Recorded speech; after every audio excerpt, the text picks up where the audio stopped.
Welcome. This is Killer Orange Cat. Today I have 3 stories from people who had scary experiences in rural areas. However, before I begin the stories, I wanted to say a few things. First, the 3rd story in this video is actually a new narration of my very first video, The Lower Room. I've gotten a lot of feedback that the recording is really bad, and I was using a really bad microphone back then. So I thought I'd want to redo it. I also didn't want to re-record it as its own video, so I tacked it on here. In addition, please stick around and watch the closing of this video because I have a few things to add at the end. Enjoy.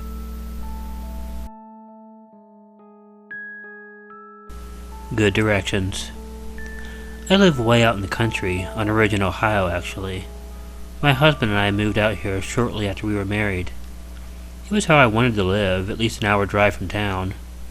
There were other neighbors on the ridge too, but they were all set very far apart. Generally they were down long dirt roads that were connected to the main road. Our house was on top of a hill, up a small dirt road that was about 100 yards from the main road. The roads really served as really long driveways because they really only led to one house. Ours wasn't as long as some of the others, as you could see the main road from our front door. That was normal for that area.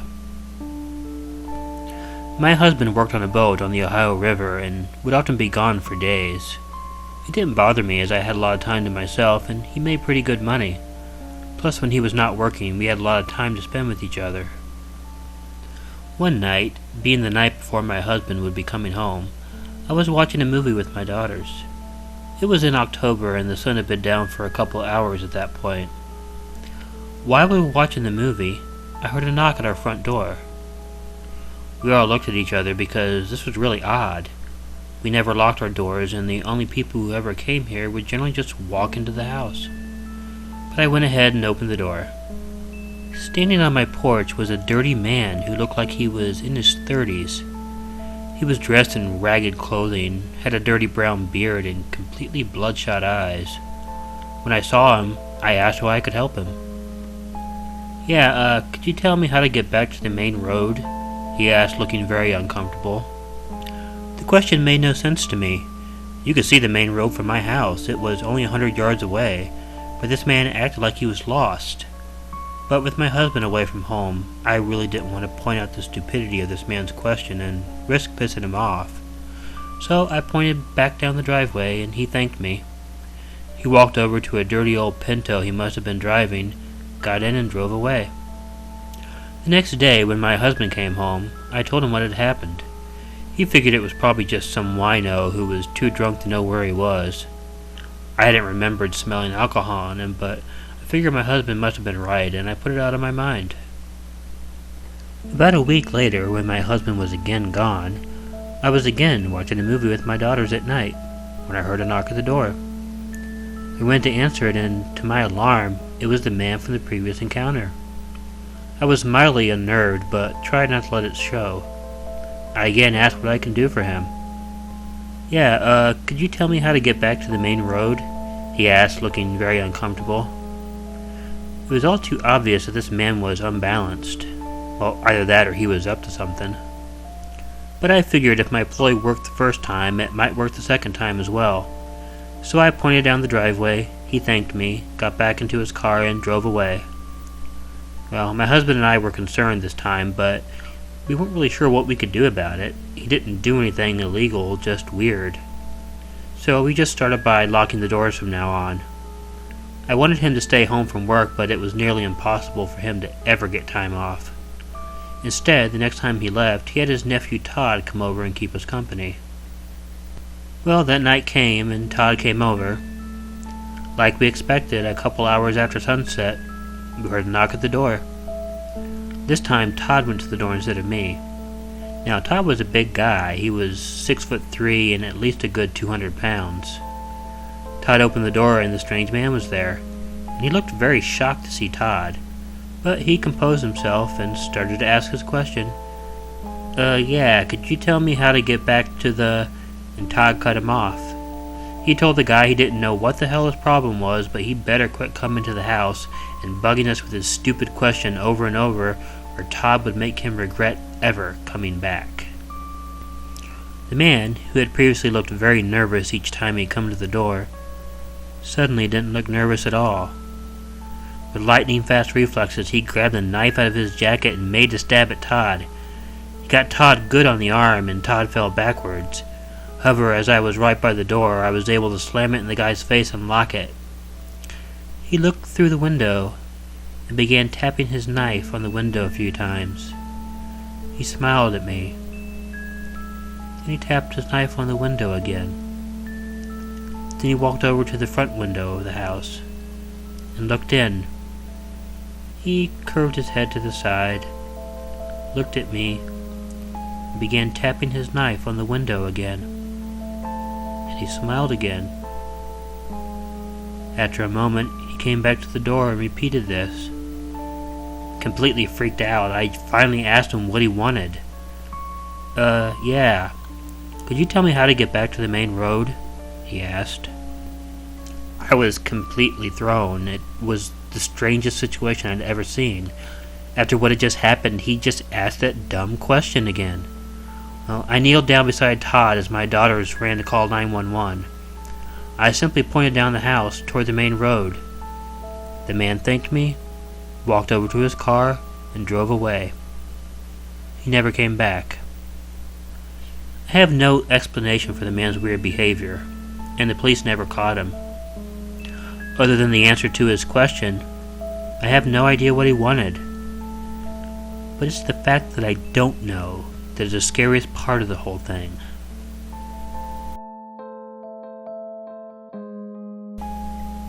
Waiting for a jump. My dad was an asshole. That's really the nicest thing I can say about the jerk. He was always drunk, and when he got drunk, he became 10 times the asshole he was beforehand. It was worse when my mom left and we remained with this man who was just completely unfit for being a father. Now, while it might seem I'm exaggerating, trust me, I'm really not. He had used us kids to try to make our mother miserable, which of course only made us miserable too. And I understand that you may find this story completely implausible, but trust me, it really happened. We grew up in the city. Us kids were used to that. Our father, however, had this obsession with living in the country. He wanted to move us out to the country to be as far away from people as everyone else. He has these dreams about what he wanted to do out in the country, but they were just things he talked about when he was drunk and make believe that he had the motivation to do anything other than lift up a bottle. I was 12 when he eventually did move us out to the country. It was a very rural area in Ohio that was no less than a 45-minute drive to the nearest town. It sucked because it made even the simplest things hard. My brother and I had to get up at 4 in the morning to walk nearly 2 miles to the nearest school bus stop, then to wait on the damn bus ride, which was over an hour and a half to get to school. To demonstrate what an asshole my dad was, the bus driver actually was required to drive up the road to our house. But being that our house was the only one on the road that he had to stop at, my dad told him that we could just walk to the main road every morning instead.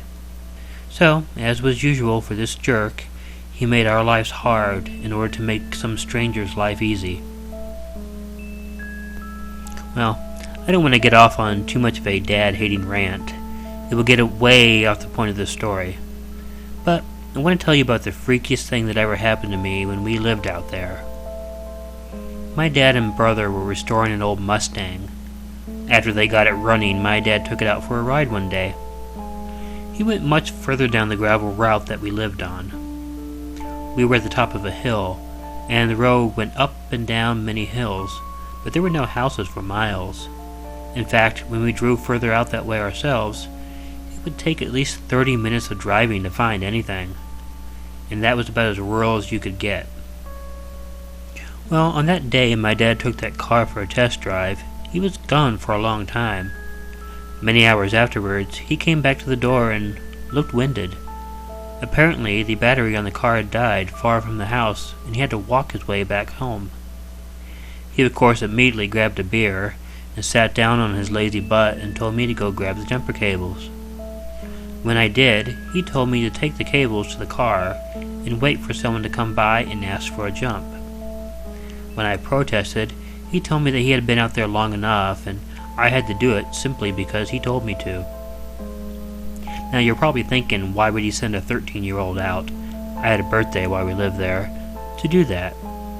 Well, he had insisted we moved out there that I learn how to drive, and now he wanted to put it to the test.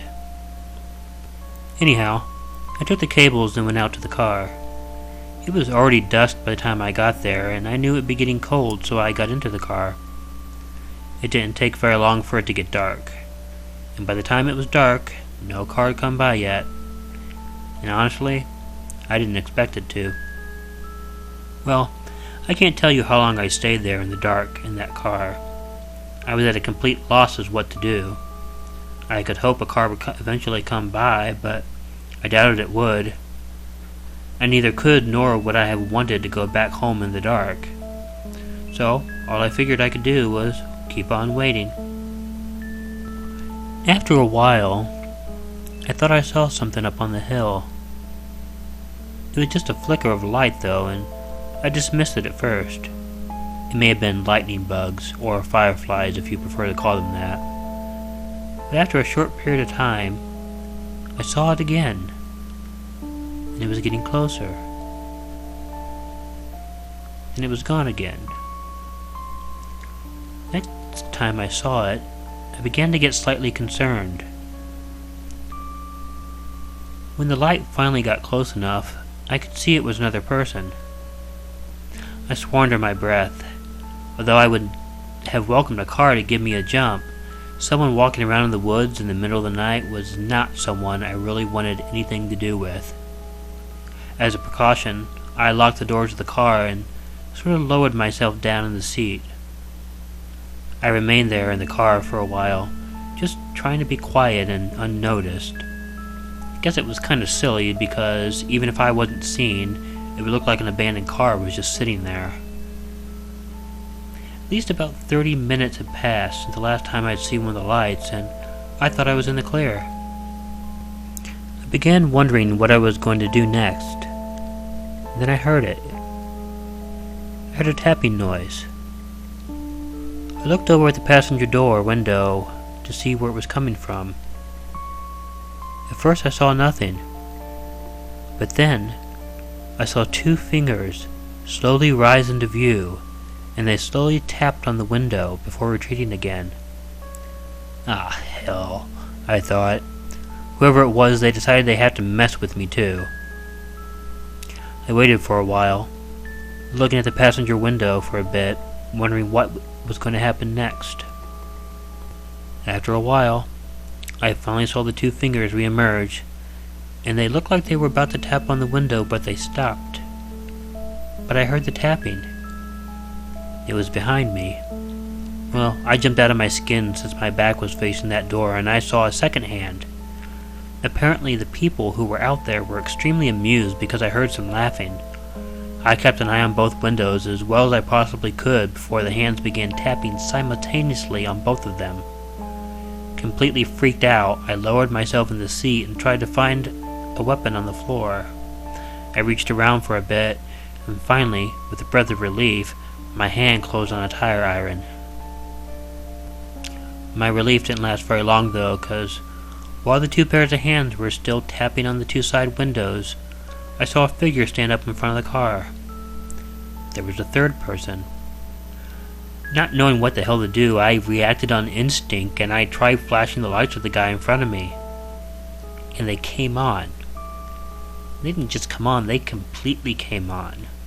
And when I pulled them back, the high beams came on. Shocked, I turned the key in the ignition and the damn car started up perfectly.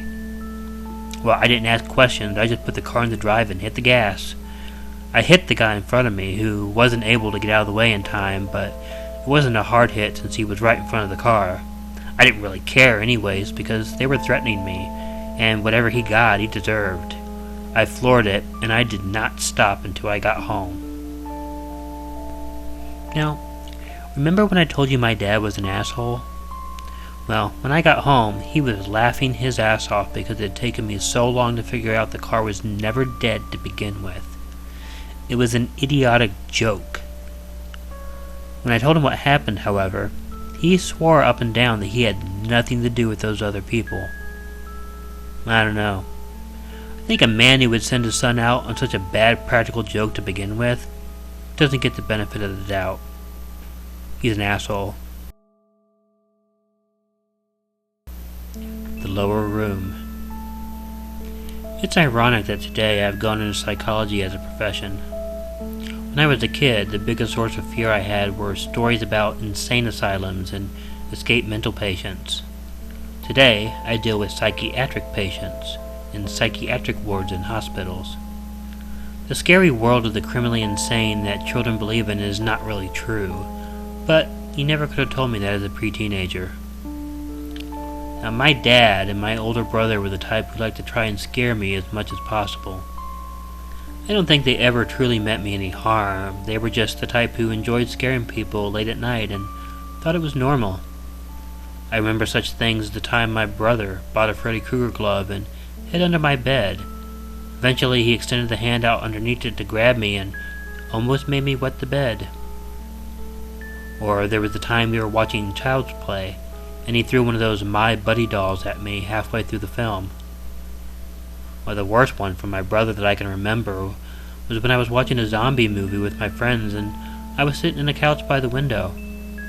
Unbeknownst to me, he had taken the screen out of the window, and he reached in, grabbed my shoulders, and groaned, "Brains!" While I screamed, jumped off the couch, and ran up the stairs in 3 strides to make it to my room.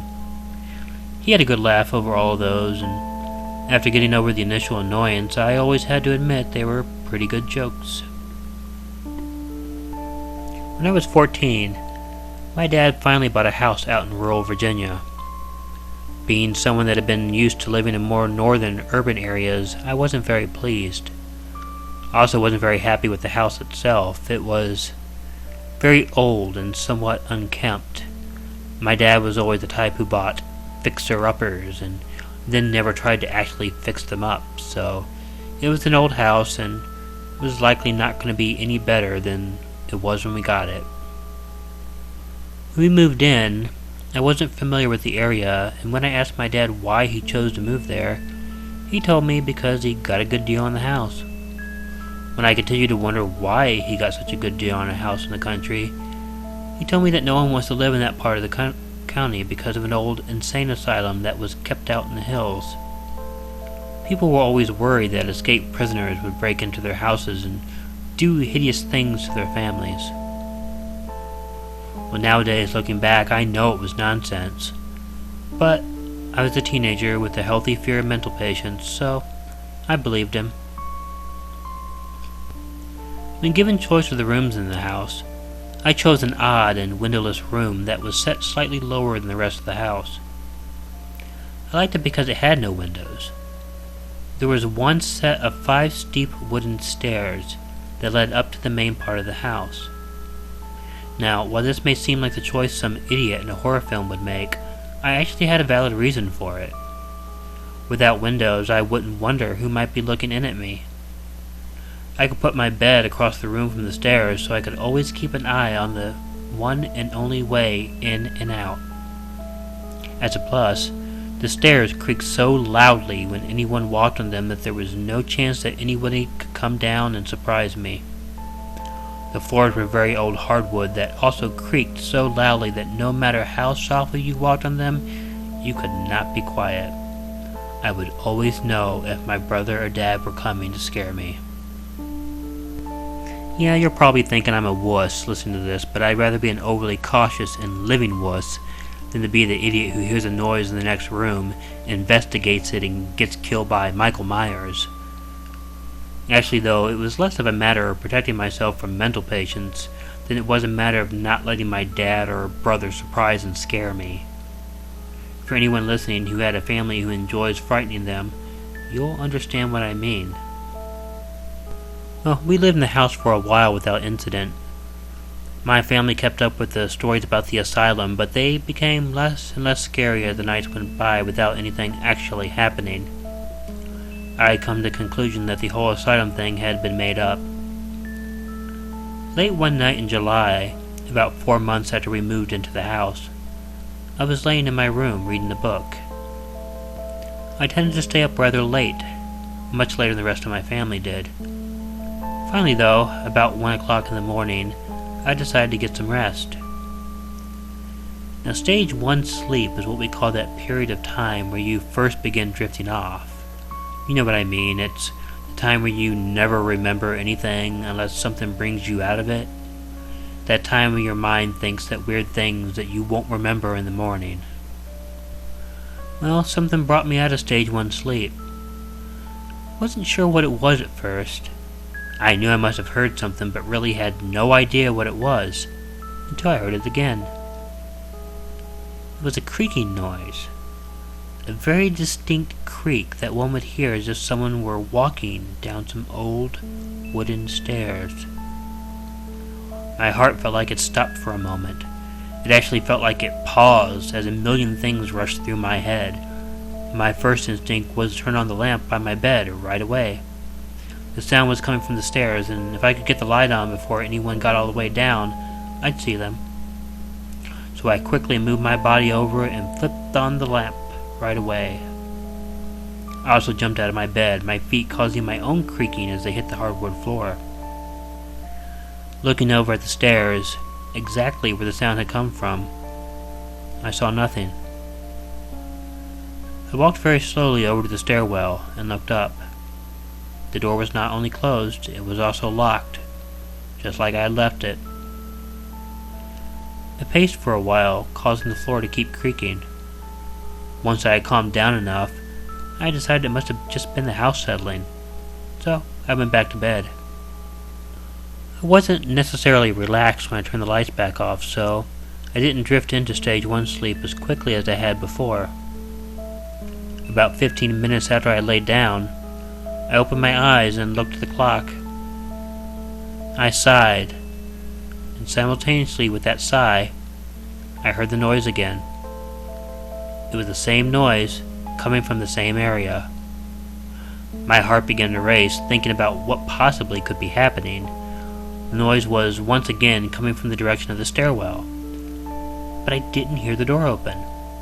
I began to immediately think that the sound must be coming from another part of the house because no one could have come down there without not me knowing. When I heard the creak again, an unpleasant thought occurred to me. The sound was coming from the stairs, and they were right by my closet door. I checked the closet before going to bed, but if someone had entered my room when I was drifting off the first time, he could have slipped into the closet.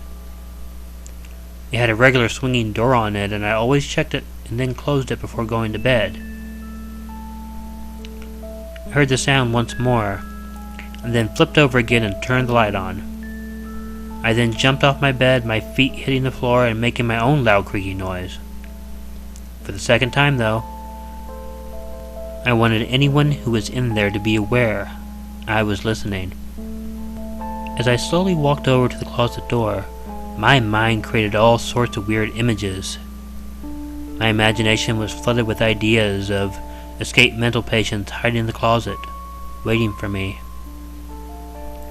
Now this time, I felt like the idiot from a horror film. But I knew that if I had thought someone was in my closet, there was no way I could go to sleep. I approached the closet door slowly and put my hand on the knob. I was so very convinced that I was going to open that door and see some hideous or deformed maniac sitting on the floor, looking up at me with a sick and toothless grin. My heart beat harder and harder in my chest as I held my hand on the knob. I tried to gather up all the courage I could to rival the heavy beating of my heart. Slowly, trying to clear my mind of the sickening images it was creating, I turned the knob until it clicked. Assuming that it would be better to get it over with, I flung the door open. closet was empty, other than my clothes and shoes. Looking behind everything, I saw that my closet was not harboring some insane psychopath. So I closed the door and latched it. I then glanced over at the door at the top of the stairwell. The door was latched and locked, just like I left it. I walked back to my bed. Mildly worried, I lowered myself down to my knees and looked under the bed. It was silly as the noise was not coming from under my bed, but I wanted to check. It was also empty. So I got back into bed, and it took longer to calm myself down this time. However, at about 2:15 a.m., I was finally calm enough to try to go to sleep again. Lying back in bed, I finally drifted off, and this time, I slept. Until a sound woke me up again. It was another creaking sound. I turned and looked at the clock, and it was 3:15 a.m. It was an hour after I went back to bed. The creaking once again was coming from the stairwell area. My breathing got faster, and I wondered if I should just pretend to be asleep this time. I hit the floor as hard the previous times to warn my possible intruders that I knew they were there. Maybe that was the wrong way to go. What changed my mind about pretending to be asleep was the next noise was not a creaking sound. It was a loud hit and cracking noise that caused my nervous system to almost jump right out of me. So, for the third time that night, I jumped up loudly and turned on the light.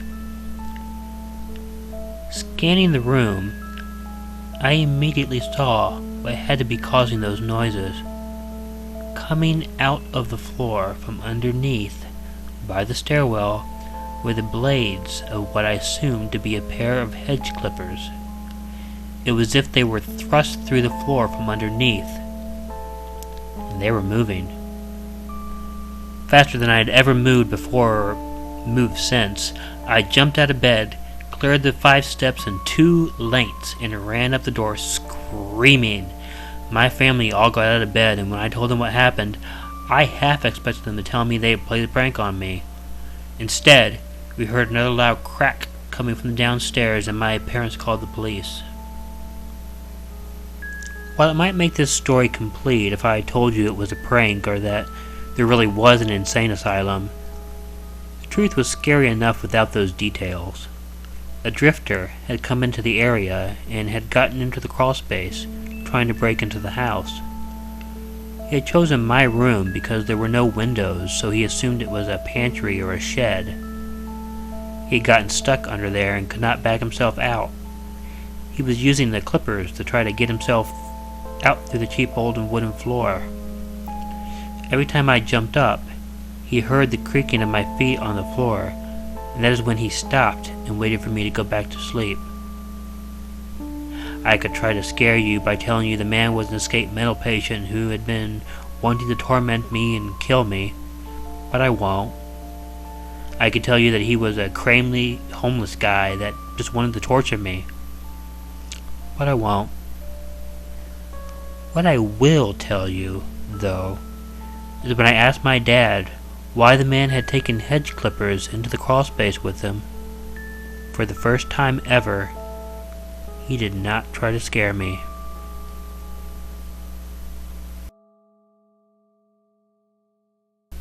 Hi, this is Killer Orange Cat. I hope you enjoyed those stories. I've been enjoying telling them to you. If you did enjoy and have not subscribed yet, I invite you to click on the button above my mascot to be informed when the new videos are being released. Now, I'm completely overwhelmed by how quickly this channel is growing. I want to thank both my subscribers and viewers who have not subscribed yet, or even ones who won't. I've loved horror all my life, and to know that right now 800 people enjoy my videos enough to want to watch more, that makes me so happy. I appreciate it more than I can possibly tell you. Thank you very much. Now, my biggest project is going to be my 100 Ghostly Tales, the Hakyo Monogatari Kaidankai.